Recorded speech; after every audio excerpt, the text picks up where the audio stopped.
અને બને ત્યાં સુધી બિનજરૂરી કોઈના ઉપકાર માથે ચડાવવા નહીં. જો જિંદગી મોજથી જીવવી હોય તો ગરીબીમાં જીવી લેવું, થોડાક ઓછામાં જીવી લેવું, પણ બને ત્યાં સુધી કોઈના ઉપકારો બહુ માથે ચડવા ન દેવા.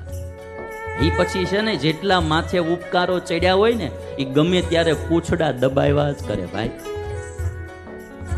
દુનિયા આગળ શું માગવું? માગવું તો ઉપરવાળા પાસે માગવું. અને જ્યારે ઉપરવાળો આપે ને ત્યારે છપ્પડ ફાડ કે દેતા હે ભાઈ. જ્યાં જેઠો મહારાજ જોવો તમે, એ અમારો જુનાગઢનો બાવલો જોવો, ગુણાતીતાનંદ સ્વામીની કૃપા વરસી બાઉદીન ભાઈ થઈ ગયો ભાઈ.